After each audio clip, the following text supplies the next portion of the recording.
Alors, très bien, bonsoir à toutes et tous. On va commencer cette session. J'enlève juste mon pull parce que j'ai un peu chaud. Ok, c'est bien d'être à l'aise d'ailleurs pour la pratique méditative, il n'y a pas de doute. Ça, c'est important. Comme ça, on peut se mettre dans de bonnes dispositions. Les bonnes dispositions du corps sont souvent les bonnes dispositions de l'esprit. Alors, pas toujours, il n'y a pas de règle absolue dans ce domaine, mais c'est vrai que le côté confortable est important. Alors, quand on dit confortable, moi, je fais un rapport avec les instructions donc reçues où on parle de Kuyangpo dans le sens de l'esprit à l'aise. Mais ça ne veut pas forcément dire le confort toujours compris de la même manière en Occident.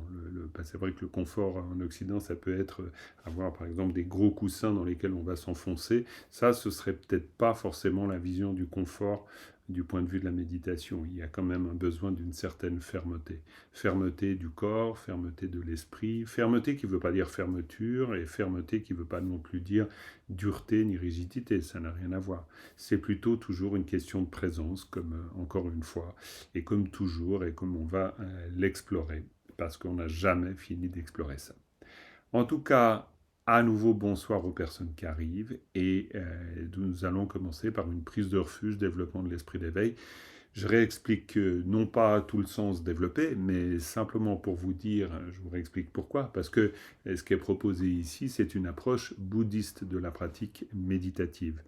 Bouddhiste dans le sens où volontairement, il y a l'idée que, eh bien, elles nous servent non seulement à développer tous les bienfaits qu'on peut en attendre, calme, moins de stress, etc., il n'y a pas de doute, mais elle a une dimension beaucoup plus existentielle, voire même carrément transcendante, c'est-à-dire qui mène, qui aide, qui favorise la libération, l'obtention de la libération, qui veut dire donc l'éveil. Donc là, évidemment, on rentre dans un tout autre domaine que simplement ce que l'on pourrait faire avec l'idée de simplement calmer l'esprit. Ça, souvent, j'ai l'occasion de vous le dire, mais c'est aussi un rappel pour les personnes qui viennent, nouvelles, ou qui écoutent sur YouTube, qui peuvent peut-être parfois être désarçonnées. Tiens, pourquoi réciter ces trucs qu'on ne comprend pas au début Oui, mais en fait, le sens de ces trucs qu'on ne comprend pas au début est très simple. C'est juste souhaiter réaliser l'éveil afin de se libérer de tous les voiles d'ignorance qui sont les nôtres et que l'on traîne depuis des existences et des existences, ah ben tiens, voilà une vision très bouddhiste justement, avec laquelle ben, des fois on lutte un peu, c'est pas évident de le comprendre, mais le sens c'est vraiment puissions-nous réaliser l'éveil, donc se libérer de ces voiles, et de manière à complètement accomplir cette véritable nature présente de toute éternité en nous, et puissions-nous le faire aussi dans cette perspective de la bodhicitta, c'est-à-dire dans vraiment, la bodhicitta voulant dire l'esprit d'éveil, c'est-à-dire s'engager dans cette pratique, non seulement simplement pour obtenir un état qui serait favorable pour nous, mais on le fait en ayant une profonde compréhension, en tout cas idéalement, profonde compréhension que les défauts contre lesquels on bute, avec lesquels on lutte, tout cela, finalement, ça a l'air très personnel, mais c'est pas tant personnel que ça. Tout cela, ça s'appelle dukkha, du point de vue bouddhiste, c'est-à-dire le mal-être, le malaise, le manque d'aisance, le fait d'être contraint, la souffrance, ça peut prendre plein de noms, même dans les textes classiques. En pali, on parle de plus d'une cinquantaine de synonymes, vous vous rendez compte. Donc voilà, dukkha, c'est vraiment très générique, mais en fait, on se rend compte que cela, qui nous travaille beaucoup, qui limite nos compréhensions et expériences, c'est quelque chose qui touche tous les êtres. Donc si l'on souhaite nous libérer de tout cela, évidemment que cette multitude des êtres n'aspire finalement qu'à une seule chose, c'est d'être libéré aussi de cela. Donc si moi je veux me libérer de quelque chose, évidemment qu'autrui veut aussi se libérer de la souffrance. Ça, on retrouve cette bodhicitta au cœur même de l'enseignement du Bouddha, en disant finalement, tous les êtres, tous sans aucune exception, même si au départ on a de la peine à comprendre le sens de cette phrase, mais tous, toutes, ne veulent que l'obtention du bonheur et la fin de la souffrance. Et histoire de vous donner un peu du grain à moudre, eh bien, même les êtres les pires, eh bien, sont du même type. Alors, du grain à moudre parce que pas simple, mais bon, voilà, c'est un peu des énigmes au départ, mais qui vaut la peine d'être réfléchies, qui peuvent aussi donner l'occasion de discussion, hein, c'est toujours possible et toujours ouvert. Mais voilà, pour dire qu'au début, on prend refuge, on développe l'esprit d'éveil, on le comprend non pas comme une formalité, mais comme au contraire une exploration aussi, autant que la pratique méditative. C'est-à-dire petit à petit, le sens se raffine, le sens s'approfondit, et tout simplement, ça prend du sens. Mais pour vraiment nous tous, on peut aussi tout simplement, euh, parce que ça reste ouvert à qui que l'on soit, bouddhiste, pas bouddhiste, c'est pas la question, on peut prendre ce moment comme un moment de recueillement, tout simplement un moment d'intention, et travailler l'intentionnalité, c'est encore une fois au cœur du dharma, donc vraiment une intention simple, euh, où l'on, même si les mots veulent pas dire grand-chose encore, n'empêche, on peut se dire, puissais-je réaliser mon plein potentiel, puissais-je être libre de tous mes voiles. Peut-être que là, on peut toucher quelque chose qui est commun à toute inspiration. Voilà, en tout cas, on commence par ça, puis ensuite on rentrera dans cette méditation, ce travail, pourrait-on dire, mais surtout cet entraînement, parce que c'est toujours d'entraînement dont il est question, entraînement avec la présence, ou grâce à la présence.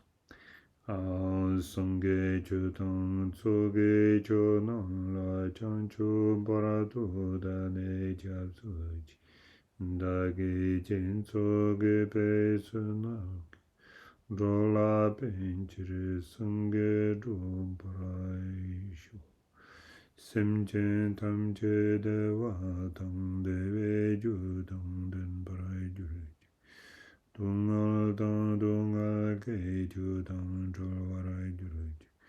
Dungal me be de wa tam pa dang men chol warai juruj.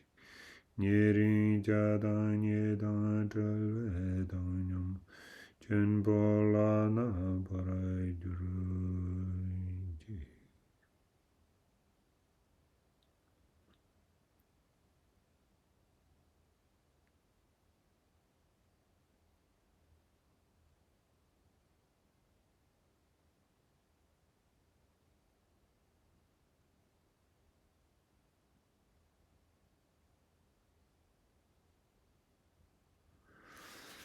Voilà. Et à partir de là, voilà, on est rentré dans cet espace, on peut vraiment le considérer comme un espace, hein. On a placé une intention, et je dis un espace parce qu'on peut revenir d'ailleurs sur une notion importante qu'on trouve dans les textes classiques, mais qu'on peut largement adapter à notre condition. C'est ce qu'on appelle en tibétain, on parle de Tampasum. Tampasum, c'est on pourrait dire les trois marques de l'excellence ou les trois excellences avec lesquelles on accompagne notre pratique méditative ou notre pratique finalement spirituelle de tout type. Parce que ce qu'il faut peut-être aussi savoir, c'est que dans la tradition bouddhiste, et c'est ça qui est intéressant, la pratique du bouddhisme, si l'on veut, ou du dharma, ne s'arrête de loin pas à la pratique de la méditation. Tout est finalement pratique de ce qu'on appellerait gom. Et gom, c'est la familiarité, c'est l'habituation. On peut l'exprimer de manière diverse, mais ça signifie qu'en fait, on peut concevoir la pratique de mille manières, autant en étant généreux, en développant la patience, en lisant un texte, en lisant un sutra, en réfléchissant, en débattant, en apprenant par cœur un texte, en méditant, en accomplissant un rituel simple ou extraordinairement élaboré. Il y a en faisant un pèlerinage, des circumambulations autour d'un stupa, en offrant des lampes à beurre, quoi. Voilà, il y a vraiment mille manières possibles que nous offre la tradition bouddhiste ou les traditions bouddhistes. On médite différemment au Japon qu'en Chine, etc. Donc vraiment, il y a une infinité, en tout cas dans les formes, il y a une infinité de possibilités, une infinité de moyens. On appelle ça tablam, le chemin des moyens, la voie des moyens. Donc il y a vraiment, voilà, tout ce que l'on veut à disposition. Maintenant, toutes ces pratiques, quelles qu'elles soient, elles seront marquées par ces tambasum, 3 points d'excellence. Ces 3 points d'excellence, c'est le fait d'entrer dans la pratique avec ce que je mentionnais avant, la bodhicitta, l'esprit d'éveil, ça c'est important. Ensuite, c'est de se maintenir dans la pratique méditative. Alors, il y a des petites différences sur l'explication de ces 3 points, mais là, je vais prendre l'explication qui est celle clairement du contexte de la pratique méditative. Le deuxième point, c'est quand on entre dans la pratique méditative, on dira mikpa mepa. Et mikpa mepa, ça veut dire, littéralement, ça veut dire sans conceptualisation. Alors bon, sans conceptualisation, ne rêvons pas. Hein. On ne fait que constater en nous la présence des pensées, et les pensées ne peuvent pas s'élever si on n'a pas de concepts et d'idées qui leur sont liés et qui permettent justement de les créer. Donc c'est clair que nous n'avons finalement, en tout cas bien souvent, qu'un rapport conceptuel à ce que nous percevons. Alors, on voit une table, c'est un concept, tout le temps. Donc quand on dit sans concept, en même temps, bon voilà, on pourrait se dire c'est hyper loin de moi, je vois pas comment, et puis on se représente peut-être pas l'idée du sans concept. Mais ensuite, on peut aussi considérer, sous peut-être d'une manière un peu plus large, que sans concept, dans le rapport qu'on entretient avec ce qui se produit durant la méditation, c'est le fait, en tout cas au minimum, de tâcher d'entretenir un regard non jugeant sur ce qui est en train de s'élever. Et c'est un apprentissage extraordinairement important. Pourquoi? Parce que justement, il nous faut forcément des concepts. C'est pas dire que du tout les concepts sont mauvais. Hein. Si on n'en avait pas, on ne pourrait pas penser, on ne pourrait pas désigner les choses, donc ils sont utiles. Mais évidemment que sur la base des concepts, on va développer des notions de valeur, de bien, de mal, etc. Et dans le rapport avec les expériences qui s'élèvent dans la pratique méditative, et surtout l'on voit qui s'élèvent quoi? Des pensées, évidemment, parce qu'en général, on a beau vouloir être concentré, il y a toutes sortes de pensées qui s'élèvent. Ce qui va s'élever aussi, c'est le contraire de mikpa mepa. C'est-à-dire le contraire d'une non-conceptualisation. En général, c'est une conceptualisation incessante. C'est-à-dire non seulement nous avons des pensées, ça c'est une chose, mais en plus, nous avons des pensées sur les pensées. C'est-à-dire, nous allons surinterpréter la présence des pensées. Donc, ou de la présence des états d'ailleurs, hein, dans lesquels on peut se trouver. On peut se sentir mal, on peut se sentir, bon, bref, heureux, triste. Voilà, on n'a pas forcément construit une pensée là autour. On peut avoir un sentiment, mais n'empêche que on va interpréter cela avec cette dimension particulière qui est aussi décrite dans les textes d'appropriation, d'akpogya ou de dzinpa, c'est-à-dire de saisie. Souvent, on entend un peu dans la vulgate bouddhiste, ah ouais, saisis pas, je saisis trop. Oui, bon, voilà, ça c'est un peu une manière, on va dire, très familière de parler. Mais ce qu'on veut dire par là, c'est qu'on parle d'une chose précise. On parle d'une attitude d'appropriation. L'appropriation, c'est le fait non seulement de réifier un objet, c'est-à-dire voilà, une pensée, on lui donne une consistance, très bien, mais en plus, cette consistance, on la rapporte à soi. C'est ça l'appropriation. On va plus loin que la désignation. On va penser que cette pensée-là, c'est vraiment la mienne, elle a vraiment quelque chose de solide, etc. Et donc, cette non-conceptualisation idéalement dans laquelle on se place, c'est pas le fait qu'on pense à rien, c'est pas ça. C'est le fait qu'on entretient suffisamment de détente avec ce qui est en train de surgir. Et ça, c'est fondamental, c'est extrêmement important. Parce que si on n'entretient pas ce rapport de détente, finalement, sans même s'en rendre compte, on va vouloir quelque chose. On va créer une tension. On va créer une tension intérieure. Une tension intérieure parce que quelque chose soit ne se produit pas comme on voudrait, soit alors au contraire, ça se produit tellement qu'on est tellement content qu'on veut rester sur cet état. Ça peut aussi se produire. On peut saisir favorablement, on pourrait dire, ou défavorablement. Hein. Ça, on peut toujours le faire. Mais finalement, intérieurement, c'est la même attitude. Donc, intérieurement, ce qui est intéressant, c'est de pouvoir développer cette qualité de présence qui simplement nous permet, comme une espèce d'espace, parce que vraiment, je pense qu'on peut en parler comme un espace. Après, bon, voilà, l'expérience nous amène à certainement pouvoir l'interpréter encore diversement, mais comme un espace dans lequel on va pouvoir petit à petit assouplir cette appropriation. Ça ne veut pas dire qu'il n'y aura pas du tout d'appropriation, mais un des entraînements majeurs qui est le nôtre dans la pratique méditative, c'est de cultiver cette qualité de détente par rapport aux phénomènes qui surgissent, c'est-à-dire les pensées, comme les états qu'on rencontre. Mais c'est une détente, on pourrait dire, intelligente. C'est pas juste je me détends. C'est ça qui est toujours très difficile dans la pratique méditative à expliquer, parce que ça a l'air super simple. Ça ne veut pas dire que c'est super compliqué non plus. Mais c'est pas forcément à ramener dans nos catégories au départ. C'est-à-dire quand on parle de détente, la détente est à explorer. Et si on passe une vie à explorer la détente, c'est très bien, c'est pas un problème. Mais c'est juste pour nous rappeler qu'il y a de multiples richesses et perspectives à découvrir dans cette qualité de détente. Mais quoi qu'il en soit, la présence nous permet le développement de cet espace qui, à l'intérieur de cet espace, nous permet de commencer à observer les phénomènes d'appropriation. Non seulement le surgissement des phénomènes, mais les phénomènes d'appropriation. Et donc, ça nous permet de nous détendre par rapport à l'appropriation, idéalement, finalement, laisser ça comme une illusion qui se produit sans plus d'importance.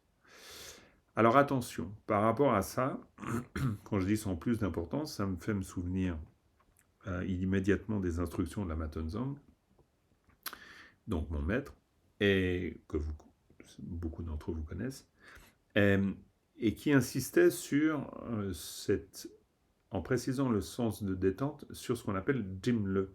Et Jim Le, c'est la détente, Jim, c'est la tension nécessaire. En disant, dans la pratique méditative, évidemment, on ne juge rien idéalement, on développe cet espace très ouvert qui nous permet la désappropriation, pas de doute, mais ça ne veut pas non plus dire qu'on va développer une espèce de posture idéale du bouddhiste parfait, et dans la vie de tous les jours, on ne va plus rien penser à rien, on ne va plus décider, on ne va pas juger dans le sens juger de ce qui est juste, de ce qui ne l'est pas, c'est pas du tout ça. On ne fait pas une espèce d'amalgame vaseux, absolument pas. Simplement, on parle de manière très précise, et c'est important que ce soit précis, du moment méditatif. Mais dans le moment méditatif, on ouvre un espace. Et c'est d'ailleurs très bien, parce qu'on ouvre un espace dans lequel on a beaucoup de liberté. On n'a pas toujours autant de liberté dans la vie de tous les jours. Là, on ouvre un espace exploratoire. Et on peut se permettre, dans cet espace exploratoire, on peut se permettre d'explorer, vu qu'il est exploratoire. Et justement, d'observer ces appropriations, de prendre le risque de désapproprier. Je dis le risque parce que ça peut être parfois inquiétant quand on se désapproprie. Pourquoi ? Parce que se cache derrière toute la force de l'identification qui nous est nécessaire à la construction du jeu, même si c'est une construction artificielle. Toutes ces notions ne sont pas si simples à décortiquer ou à débusquer. En nous, pas du tout. Mais quoi qu'il en soit, on est là dans un espace ouvert, on se permet de pouvoir petit à petit découvrir cela. Mais le fin mot de l'histoire, c'est revenir à la présence. Revenir à la présence, pour cultiver cette présence, on va se servir du support, le va-et-vient du souffle par exemple, pas de doute, qui n'est pas une fin en soi, qui est un moyen pour développer cette qualité de stabilité, qui nous ouvre à l'espace, qui nous permet d'observer la nature même des phénomènes. Et il me revient une autre instruction de la Matenzang qui dit finalement, à partir du moment où on voit surgir le phénomène, si vraiment à cet instant je reconnais sa véritable nature, il disparaît aussitôt, comme un flocon de neige qui tombe sur une pierre chaude et qui, hop, au moment même où il contacte la pierre chaude, à cet instant même, il a disparu. C'est-à-dire que son surgissement, c'est une manière de préciser que le surgissement du phénomène mental, c'est le moment même de sa disparition en fait. Bon voilà, ça c'est une instruction très clé, peut-être pas toujours évidente à mettre en rapport avec notre expérience, mais elles sont intéressantes parce que petit à petit, à l'aide de ses propres expériences, quelles qu'elles soient, finalement on se rapproche de ça, et puis finalement ça prend du sens. Voilà, j'ai fini de causer. Voilà, mais c'était pas trop long, heureusement. Comme ça, on commence la pratique. Alors, sans gong, je suis désolé, une fois de plus, je vais prendre le stylet de mon iPad, puis je vais faire tic, tic, tic sur la tasse, et ça ira très bien. Voilà, par contre, il faut juste un petit réglage pour le son. Voilà. Ok. Alors, toujours avec ce va-et-vient du souffle, qui nous sert encore une fois de base à la pratique. Donc ce que je vous propose, c'est que tout d'abord, entraînons-nous de manière simple sur ce va-et-vient du souffle, en essayant de maintenir la présence au niveau des narines, donc la sensation du souffle qui passe au niveau des narines. Puis ensuite, à partir de là, on peut commencer en fonction de cette qualité, à nous détendre dans cette qualité de présence, mais en étant toujours très clair que on doit revenir au support tant que l'esprit n'est pas stabilisé. Ça, c'est vraiment important.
Voilà, désolé pour le son affreux de ce gong qui n'en est pas un, mais voilà, on fait une petite pause.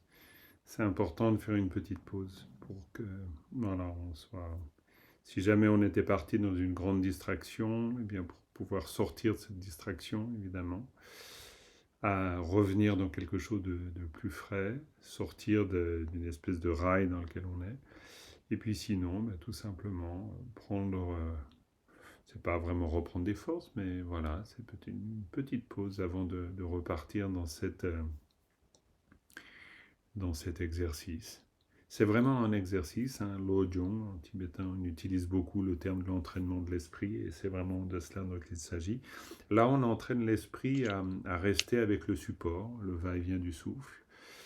Un bon truc, c'est essayer de voir si la détente vous apporte quelque chose. Alors encore une fois, c'est une détente subtile, ça ne veut pas dire je me détends. Il n'y a pas une injonction je me détends.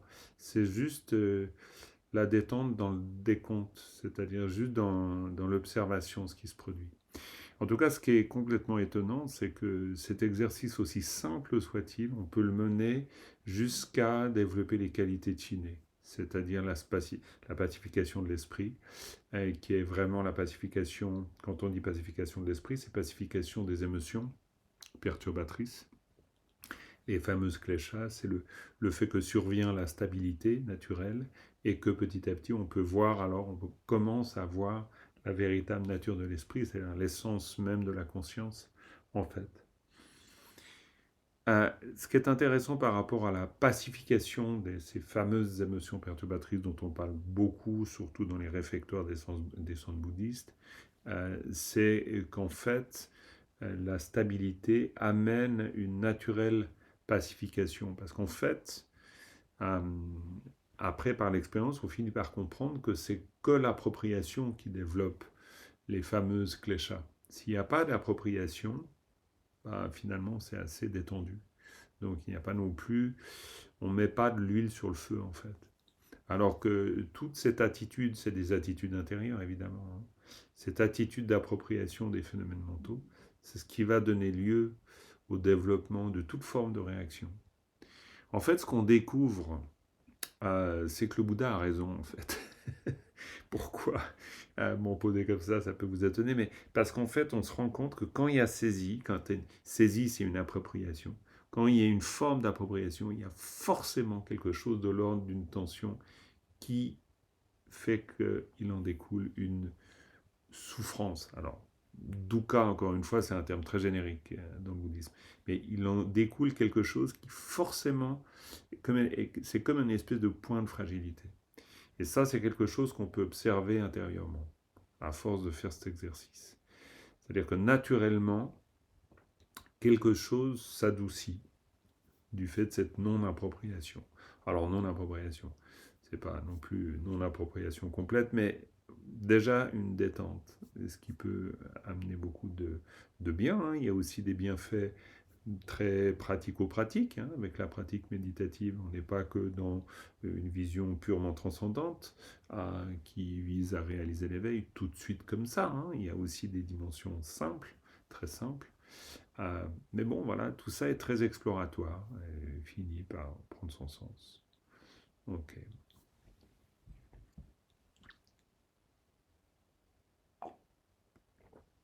Jean-Marc, Mhm. est-ce que tu pourrais rappeler les 3 points d'excellence de tout à l'heure? Merci de me le rappeler parce que je me rends compte que je n'ai même pas dit le dernier. J'ai oublié de mentionner le dernier. Oui, c'est ça. Tout à fait. Le premier point, c'est le développement c'est le refuge et la bodhicitta, c'est-à-dire c'est l'intentionnalité, pour le dire autrement. Le deuxième, qui est vraiment importante parce que d'elle découle tout l'exercice, bien sûr, en tout cas le sens donné à l'exercice méditatif. Ensuite, c'est mikpa mepa, c'est-à-dire la non-conceptualisation, encore une fois, qui est plutôt à voir comme une non-appropriation, comme un espace où on peut petit à petit commencer à lâcher l'objet, on pourrait dire. Et le troisième point, merci vraiment de me le rappeler, c'est la dédicace. Et la dédicace est très importante parce qu'on pourrait dire que c'est la cerise sur le gâteau. Voilà, c'est peut-être trop familier, j'en sais rien, mais dans le sens, c'est vraiment le saut, c'est ce qui va... Mais c'est joli la cerise sur le gâteau, ça veut dire on a fini le travail. on pose la cerise. D'une certaine manière, c'est la même chose. C'est-à-dire que là, on met la touche finale. Tic! C'est la petite touche finale, mais qui est extrêmement importante parce que du point de vue de la pratique, cette touche finale de la dédicace, elle indique surtout deux choses. Elle indique le fait que l'on offre à autrui, alors évidemment mentalement, tous les bienfaits qu'on vient de réaliser, c'est-à-dire que ça nous détend, parce qu'on n'a pas besoin de garder tout ça pour soi. Cela dit, c'est pas si simple non plus de l'offrir, hein, parce que, ben non, quand même, c'est à nous, et puis on fait des tas de progrès, donc non, ben voilà. Bon, bref, après, dans nos petits laboratoires intérieurs, ben, il peut y avoir des tas de choses où, avec nos éprouvettes, c'est plus ou moins confortable.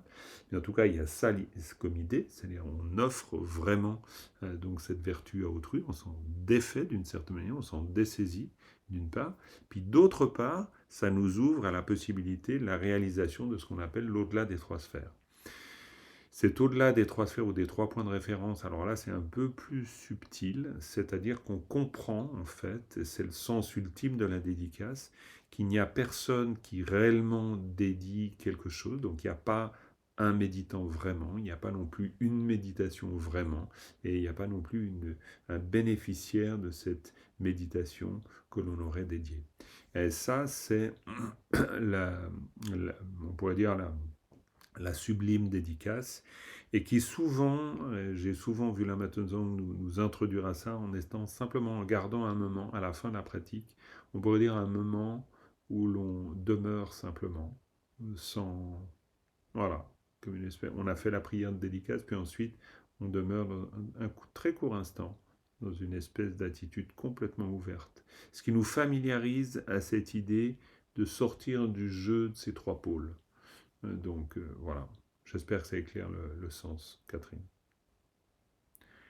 Ok. Voilà, ben on va poursuivre. Alors toujours avec mon affreux gong, qui n'en est pas un. Et voilà.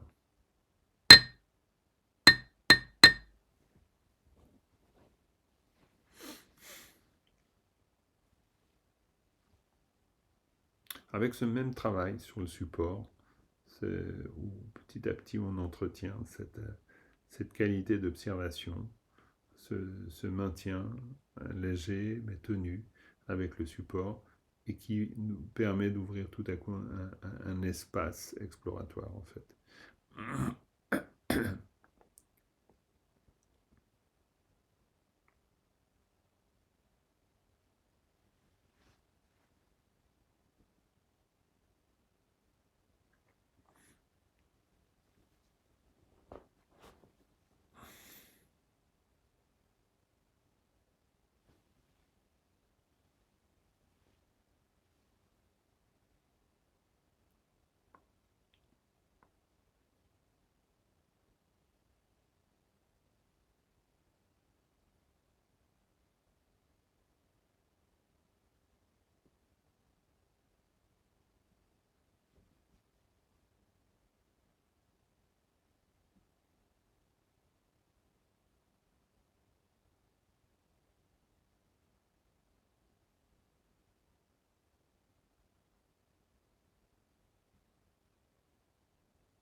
Encore une petite pause.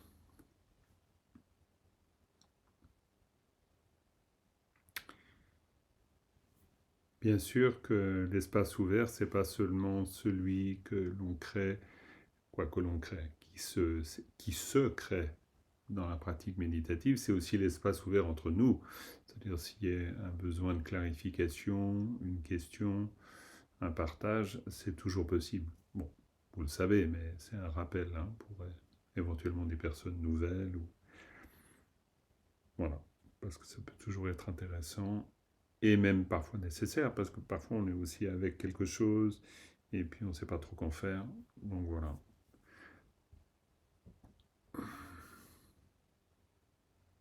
Mais je ne suis pas en train d'attendre ça, c'est juste que vous sachiez que ça peut, ça peut être possible, bien sûr.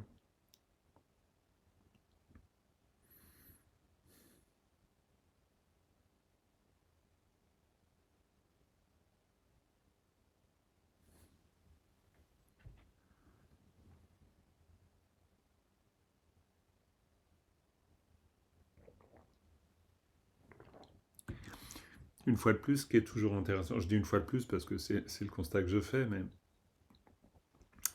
bah ça, c'est encore une des instructions de la maintenance. Cela dit, instruction de la maintenance. J'ai toujours vu la maintenance enseigner à partir des textes. Donc, toutes les instructions qu'il a pu donner sur la pratique méditative, c'était toujours à partir du Ngedung Gyatso, l'océan du sens certain du 9e Karmapa. Alors après, il y a son expérience, bien sûr. Il a toujours partagé avec grand plaisir tout ce qu'il pouvait comprendre, évidemment. Mais une des instructions qu'on retrouve encore une fois dans ces textes classiques, mais qui vient de l'expérience des grands méditants du passé aussi, c'est le fait que la distraction, quand on observe la distraction, cette distraction ne vient que du seul fait de s'être fait prendre au jeu, de l'appropriation. C'est-à-dire que s'il y a suffisamment de présence, automatiquement, le flot de la distraction cesse. Totalement. Mais souvent, par contre, alors ça c'est plutôt une instruction qui vient de son expérience, je l'ai entendu dire que à ce moment-là, et on le vérifie intérieurement, si on veut que cela cesse, c'est une pensée encore. C'est-à-dire que c'est quelque chose qui va finalement réactiver le processus. L'instruction vraiment, on pourrait dire, un peu radicale, c'est de revenir à l'observation de la nature du phénomène. Tout en étant bien d'accord que ça peut être hyper théorique au départ. On se dit c'est quoi la nature du phénomène, c'est quoi ça? Et pour ça, on a des images. C'est comme vouloir attraper un arc-en-ciel, par exemple. Voilà. Magnifique image, mais qui dit tellement, tellement ce que les choses sont. C'est-à-dire, on va vouloir, une pensée, c'est ça. C'est quelque chose qui apparaît, qu'on va vouloir attraper, mais en fait, on va pas pouvoir l'attraper. Le fait de ne pas pouvoir l'attraper, c'est pas un manque. Ça révèle ce qu'elle est. C'est-à-dire, elle est non, on pourrait dire non substantielle. Et au départ, ça paraît très théorique, mais finalement, c'est vraiment la nature des choses. C'est comme dire c'est impermanent. Quand on dit les choses sont impermanentes, on dit oui, bon, d'accord. Oui, non, mais elles le sont vraiment. Et c'est ça qui est, pour nous, on peut passer des vies et des vies, ou même si on ne veut pas évoquer ça, on peut passer toute une vie à essayer d'intégrer le sens de l'impermanence. Mais en définitive, on intègre une chose extraordinairement évidente et simple, c'est que les choses sont transitoires et éphémères, mais dans leur nature, pas simplement ah oui ça part, ah oui ça passe. Non, non, ça évidemment les trains passent devant nous. Oui, on sait que c'est impermanent le mouvement. Oui, non, non, tout est comme ça. C'est-à-dire tout n'est pas comme un train qui passe, mais tout est éphémère. C'est la nature des phénomènes. Ça n'a rien à voir avec l'idée qu'on se fait des phénomènes. C'est pour ça que le bouddhisme, d'une certaine manière, l'enseignement du Bouddha est radical. C'est-à-dire, ce n'est pas l'idée du Bouddha sur les choses, c'est ce que sont les choses. Et tout l'exercice pour nous est de se rendre à la réalité, finalement. Et ça, c'est juste incroyable, parce que ça a l'air tellement simple quand on le dit, et pourtant, se rendre à la réalité, voilà, ça nous demande une vie, voire plusieurs, évidemment. Se rendre au fait que les phénomènes sont non substantiels et donc impermanents, voilà, c'est dit en une phrase. Mais maintenant, l'intégration de cela, le constat profond de cela, non seulement le fait d'être d'accord, déjà on n'est pas forcément d'accord, mais déjà Imaginons qu'on est d'accord. Ensuite, l'intégration de ça est immense. Et pourtant, toute la question de la liberté tient à ça, hein, évidemment. Ok, ça c'était pour la partie détente. Ok. Puis en même temps, pour profiter de rappeler des choses qui peuvent être utiles dans justement notre travail d'observation de l'appropriation. C'est-à-dire que on n'attrape rien. On peut s'en souvenir au moment où l'on se voit vouloir attraper quelque chose. Et quand on part dans la distraction, c'est qu'on a pensé attraper quelque chose. C'est qu'on attrape une illusion, évidemment, mais grâce à cette puissance, à cette énergie développée, bah, ça se développe. Les pensées se développent. Ok. Voilà, on poursuit avec la pratique. Toujours la même chose, si ce n'est que la technique est toujours la même, l'exploration est forcément, elle, toujours différente, même si on méditait pendant 20 ans dans une grotte, ben finalement, on passerait notre temps à observer, mais on finirait par découvrir de plus en plus.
Voilà, on est arrivé quasiment à la fin de cette séance de méditation sur le calme mental. Voilà, y a-t-il des questions? Il y a vraiment très peu de minutes devant nous, mais y a-t-il quelque chose qu'il faut absolument que vous partagiez ou que vous disiez? Et c'est tout à fait possible. Jean-Marc, Oui, moi je voudrais juste partager une réflexion. oui. C'est pas calme du tout le calme mental. Non, effectivement. Non, non, tout à fait. Je crois que, mais c'est très juste ce que tu dis. Il faut aussi accepter que, voilà, c'est un peu comme une plongée dans la dynamique même de l'esprit. C'est intéressant d'ailleurs. Mais ça suppose, voilà, là j'en ai pas parlé ce soir, mais ça me donne l'occasion d'en parler. Ça suppose une extrême bienveillance avec soi. C'est-à-dire que cette plongée dans ce que nous sommes finalement, c'est-à-dire dans, tu as raison, c'est pas calme du tout, c'est-à-dire dans cette agitation. Qu'est-ce que l'on rencontre en définitive? On rencontre nos tendances. Du point de vue bouddhiste, c'est très clair, c'est-à-dire que nos tendances, c'est les habitudes mentales. C'est les habitudes mentales, c'est ce qu'on appelle le karma. Mais le karma, finalement, à travers les actes physiques comme verbaux, finalement, comme des pensées d'ailleurs, c'est surtout des habitudes mentales même très profondes, pas que mentales d'ailleurs, c'est des habitudes psychiques, c'est des habitudes existentielles. Et c'est tout cela qui remonte, c'est-à-dire c'est tout le conditionnement qu'est le nôtre, tout simplement. En fait, au bout d'un moment, on finit par comprendre qu'il ne pourrait pas y avoir même de pensée qui surgit s'il n'y a pas quelque chose au départ qui nous permet de la construire. Et ce qui nous permet de la construire, c'est la foule d'empreintes qu'il y a inscrites en nous. Tout ce qui s'élève est toujours le reflet de nous-mêmes, c'est clair. Donc il faut une infinie bienveillance pour oser plonger dans ça. C'est-à-dire déjà prendre contact avec ça, prendre contact avec ce tumulte intérieur. Et clairement, le premier stade de Chiné, c'est le torrent qui dévale une montagne. Alors souvent on se dit, ah oui, c'est une jolie image, ouais, bien sûr. Mais c'est pas le joli torrent qu'on, voilà, il vient un moment où on est justement pas pris par le torrent. Et donc ça, c'est déjà quelque chose d'extraordinaire. C'est déjà quoi, extraordinaire, disons. Il ne faut pas non plus trop fixer sur ah youpi, voilà, il faut faire attention à ça. Mais disons, c'est déjà une sacrée réalisation que d'être à côté du torrent. Mais la plupart du temps, on est dans le torrent. Mais le torrent, il est de toute façon là. La question pour nous, à notre niveau, elle se pose en termes de suis-je dans le torrent ou suis-je en train d'observer le torrent? Mais le torrent, c'est le tumulte d'une cascade qui dévale la pente. Et ça, si on n'a pas la moindre de bienveillance à l'égard de nous-mêmes, vu que c'est forcément ça qu'on va rencontrer, à un moment ou à un autre, parce que c'est vraiment décrit comme cela que l'on rencontre, ben, forcément que s'il n'y a pas de bienveillance, ça va être redoutable, parce qu'on va ne pas accepter ça. On est peut-être parti dans la pratique méditative en s'imaginant, je ne sais pas, en s'imaginant que tout à coup il va y avoir du calme. Oui, il y en aura peut-être, c'est possible, mais ce ne sera jamais le calme en soi. Si c'était juste le calme qu'on cherche, il y a plein d'autres choses qui nous permettent d'obtenir du calme. Il y a des substances qui nous permettent d'obtenir du calme, il y a des distractions qui nous permettent d'obtenir du calme. Voilà. Mais là, on parle d'un apaisement. L'apaisement, c'est encore autre chose que le calme. L'apaisement, c'est la relation aux phénomènes psychiques, mentaux qui changent. C'est ça qui est en jeu. Mais oui, bien sûr, le calme mental n'est pas calme. Et Martine, tout à fait. Mais nous, on peut, avec courage et beaucoup de bienveillance, petit à petit, prendre contact avec ça. C'est de là que viendra le calme. C'est pas que ça se calme. Ce qui va se calmer, c'est notre rapport à ça. Ok les amis, les Gomchen, les grands méditants et méditantes. Voilà, on a terminé cette session. On va conclure par la dédicace, bien sûr, c'est important. Sunam diye tamche sengpane tumne nyebe janam pamjene kenga na che balav trupai Sipet sole doa dolvaraisho. Alors, comme toujours, je termine par des remerciements. Merci d'être là, merci de votre soutien, support. Et vraiment, ben voilà, tous ensemble, tout ensemble, voilà, on avance. Et puis on essaye de clarifier petit à petit tout ce qui s'élève, tout ce qui se met en jeu et en pratique grâce à cet exercice méditatif. Merci beaucoup pour tout ça. Et puis à bientôt. Merci à toi, Portez-vous bien. Jean-Marc. Merci à vous, merci à toi. Et puis, À bientôt. à bientôt, à bientôt. Merci. Et puis, merci à vous. Et puis, la prochaine séance de pratique, c'est mercredi pour Chenrezig. Et puis ça, c'est encore un deuxième mercredi qui fait suite à l'enseignement de Gampopa, donc dans le cycle Gampopa. Donc, bien sûr, c'est ouvert aux personnes qui soutiennent cet enseignement.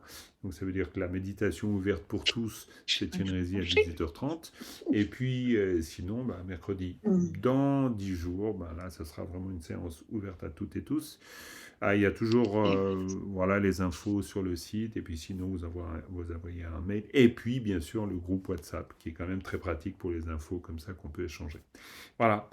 Merci encore, et bonne soirée. J'arrête là.